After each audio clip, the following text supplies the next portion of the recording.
Your Majesty, we are discovered. Good. Well, hello and welcome back to Watch and Waffle. We watch movies and talk about them. My name's Thomas Thorogood, and as always, I'm joined by Joe Levy. Hello, Joe. Good to see you. So we saw Napoleon last night. Ridley Scott's new historical epic. That's right. Starring Joaquin Phoenix as Napoleon, Napoleon Bonaparte. Yeah. And Vanessa Kirby as Josephine. They're kind of the main characters, aren't they? And a lot of the story focuses on that relationship, which I didn't know about, and I don't know how historically accurate it is, but interesting that, spoiler alert, his last words, according to the end of the film, are, what was it? France, Army, and Josephine. France, Army, and Josephine. And I feel like that is the log line for the film, because they basically interpreted, okay, so the three things Napoleon cared about were France, fighting, and this particular woman called Josephine. So the positives of the film, okay. The battle scenes were incredible. Oh, you were really there in it. I felt they were done really well. And I think Ridley Scott's very good at doing that. He did that very well in Gladiator, and he's good at building tension like he did in Alien. So I was very impressed with the battle scenes. The film, I was quite like, because after watching it, I was like, yeah, it was all right. But when I thought about it, I was quite disappointed by all of it. Really. Right. Yeah. Could you put your finger on anything in particular that you think lets it down?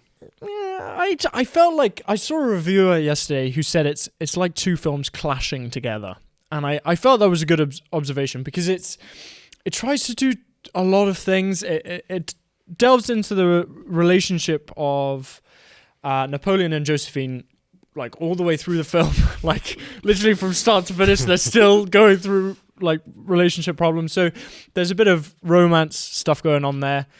It does his invasions, it does his sort of emperor coming to become an emperor, and his downfall again. So it covered a lot, but I didn't feel that was a strong point. It was kind of difficult to bond with the characters that were there because it was moving so quickly.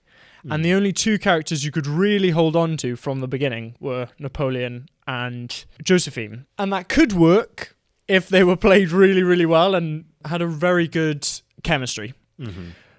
But I didn't feel that at all. It's just surprising because I love Joaquin Phoenix, but I didn't feel a lot of charisma. And then when he was charismatic, he was either very weird or like a parody type character of Napoleon, which was difficult to bond with. And Vanessa Kirby was crazy. She was interesting, but she was kind of nuts.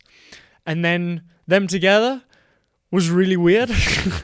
really awkward weird. I couldn't pin down what their relationship was. I couldn't tell, because obviously very powerful man, and there is a serious question of, could women say no in those days if the emperor comes up to you and says, be my wife. And there's a very awkward encounter where he gets that younger woman pregnant because he's so desperate for a son. And so the gender politics of it are very uncomfortable because of the setting. Yeah. But I couldn't tell whether they really did love each other or whether she was kind of trying to play some kind of game. And as you say, he was weirdly inert as a character. I didn't really root for him, but equally I didn't despise him. Yeah. So I just kind of watched him and I was like, it's a guy.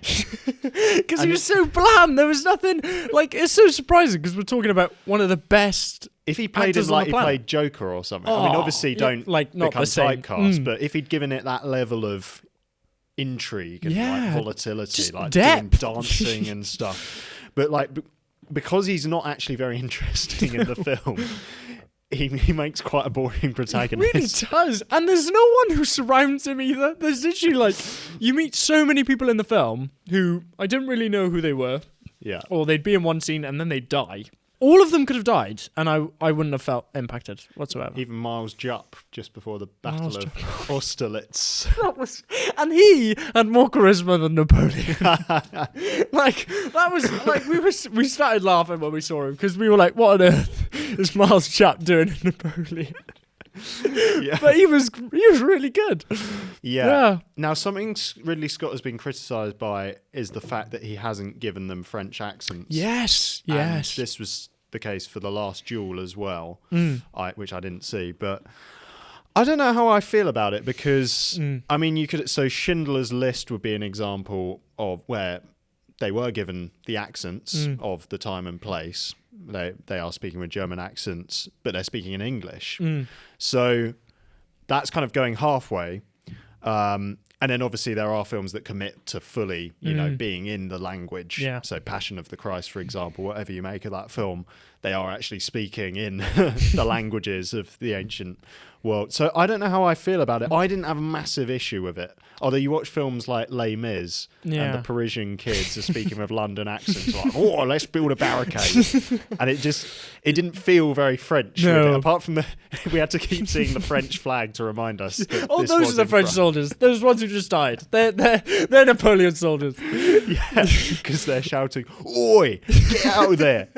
Yeah, I forgot about that because I think the film could have really benefited if they delved more into the native accents. In this film, you've got leaders from all over the world. You've got you fight London and and England, and they've all got English accents, and the people against them have got English accents, which is just strange. Yeah. So I think it would have helped a little bit with knowing what was going on. They didn't need to bring up these titles that this dude is from here. You would have just been able to go, that guy sounds like English, that dude sounds French, I know where I am. Yeah. But I don't think that would have saved the film. I think that would have just taken away a criticism when this film had a lot of problems. Yeah. So good battles, but the space between the battles was somewhat plodding. Yeah. And I feel for Ridley Scott in a way because he's one of the greatest directors of all time, undoubtedly. I mean, to give us Alien and Blade Runner and Gladiator. Yeah. And Gladiator in particular, you'd think, oh, this is the guy to make Napoleon. Some of his recent films just haven't quite worked. House of Gucci, I wasn't a fan of. And from what I heard, The Last Duel didn't work so well. And I wish he'd be given a really good script again. Because I mean, The Martian, that was pretty recent. Yeah. Incredible film. It was brilliant. Because the script was great. So he's a great director, but when the script is just a bit bland, the film is bland. Yeah. And I mean, that should be the case for any director, but maybe he's not the best at choosing scripts. I don't know. But anyway, what it did do for me is it made cannons terrifying again. Yeah, it did. Which were the battles. Yeah, they were pretty awesome. Like, because you go to a museum or a castle and you see cannons, and I find it hard to take them seriously because it's such an old weapon. I don't find it scary. Yeah. If I see a machine gun or like an item from modern warfare, I'm scared of it. Whereas if I see a cannon outside a castle, I just think, oh, that's just an artifact. That's for decoration almost. But in this film, in Napoleon, seeing the cannons fire and seeing these white hot balls just ploughing through ships, and his horse, when his horse just gets gored by a cannonball at the start, you're feeling that these battles, even though the costumes are a bit ridiculous, actually it's just as hellish to be in that battle as it would be, say, in World War II or something. So in terms of feeling the weight of a period battle, I don't think I'd seen that done to that degree before. At the very end, when they revealed how many people died, that was very impactful as well. It's easy to, when you do a historical drama, to sort of brush over how many people died and lose the impact because you're just seeing so much death. But at the end, it sort of did recognize, loads and loads of people died under this guy. It's just a shame. It had a lot of good elements, and it could have been a very good film, but I thought it was very poor. And I think if it didn't have star-named power, like Ridley Scott or Joaquin Phoenix or Vanessa Kirby, I don't think it'd really get looked at. I mean, I think you disliked it more than I did. Yeah. But I think that was because it's 3 hours long. I was like, I paid money to watch a 3 hour long film. I want to see a good film if it's 3 hours long. Let us know in the comments what you made of Napoleon Bonaparte film. And Joe, thank you so much. Well, thank you, Thomas. Should we have a waffle?